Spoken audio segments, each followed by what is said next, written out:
Hi, I'm Leanne and I'm one of the faces behind Rental Asset Management. I'm here to talk about the Renters' Right Act because it is less than 30 days away. So I wanted to do a quick punchy video because I just feel like it's a little bit more interactive and a little bit easier to digest than some of the emails and the blogs. The Renters' Right Act is being implemented on the 1st of May 2026 and that is less than 30 days away. Now, I'm not going to lie, the Renters' Right Act is stressful, and if you don't have the capacity to deal with this, or you simply think that it's beyond your capabilities because you are committed elsewhere, this isn't your main job, you've got an investment property, then we are here to take the headache away and we are here to help you. So if you are interested in bringing your property onto full management, then please do reach out and we can take the stress and the headache away from you and make sure you are fully compliant moving forwards. So let's dive into it. The 1st of May, Renters' Right Act is implemented. This is the biggest landscape change that the private rented sector has seen in decades. It's one of the biggest shifts which places a massive emphasis on compliance and what's more, the civil penalties attached to the lack of compliance if you're not adhering. So one of the biggest changes that is affecting the private rented sector is the abolishment of the Section 21, and this is the no-fault evictions. So after the 1st of May, put simply, you cannot serve a Section 21 notice.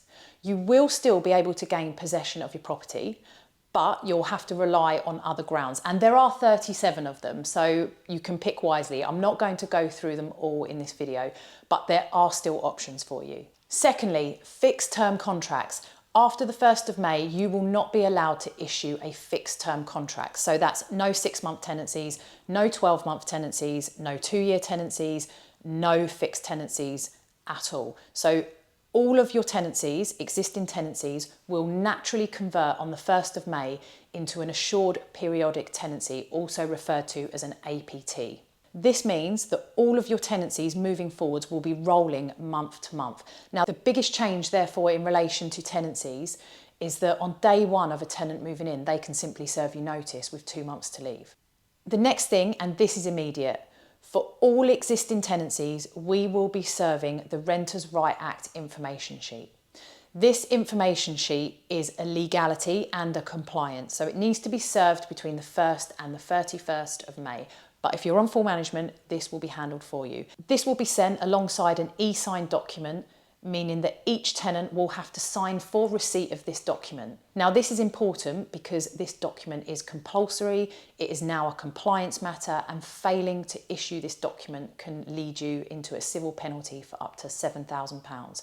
But I'd like to reiterate, if you are on full management, this will be handled on your behalf. Now, there's another really important point that's catching landlords out, and that's any tenancy agreements that are really long-term and perhaps are oral agreements or informal agreements that you've got with existing long-term tenants. These types of arrangements are no longer acceptable, and you will need to serve a written statement of terms which includes the Renters' Right Act information sheet. And again, failure to do so and leaving those tenancies on informal or oral agreements will lead you into a compliance issue of which you can be fined. The next topic, rent increases. This is a big topic and one that I will probably do another video about because it's quite vast and it's quite significant. But rent increases are changing. You will no longer be able to serve a rent increase verbally or informally. It will need to be via the route of a Section 13 notice, and these are only allowed to take place once every 12 months. Now, something that's not widely known about the rent increases is that your tenant now has the option to challenge your rent increase. Yes, that's right. Your tenant can now take you to a first-tier tribunal free of charge if they don't agree with your rent increase. So this, as I say, is a big topic which I'll talk about in another video, but that's the headlines. It's free of charge and they can challenge any rent increase even if it is reasonable and it is clearly in line with market value. Another thing that people are missing is the fixed asking rent. So if you advertise a property for £1,500, that is the maximum rent that you can take for that property. There will be no bidding wars. You cannot accept a higher rent than the advertised rent. You can, of course, have a bidding war below the advertised rent, but just not above. So just be mindful when you are advertising your property, You cannot accept more rent than the advertisement commands. And finally, tenant selection. You can now no longer discriminate against people with families, anybody with children, anybody in receipt of DSS or universal credit, anybody with a pet, anybody with disabilities. So you just need to be really mindful about how, if you do your own tenant finding, you need to be really mindful about how you are assessing and declining certain applications. Make sure you are justified and that your decision making is completely reasonable and watertight.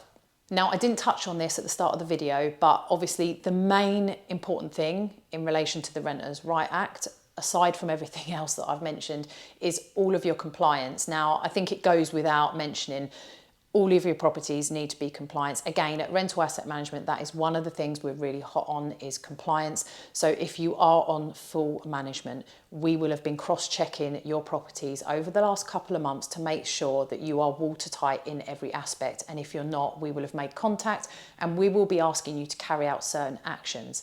So again, if you're sitting there as a self-managing landlord thinking, I'm not sure I've got my ducks in order, I need my paperwork check-in, perhaps I need my compliance check-in, and I'm not quite sure what to do moving forwards with the Renters' Right Act, there's so much information, it's a complete overload, then get in contact, because we've still got time to take properties on.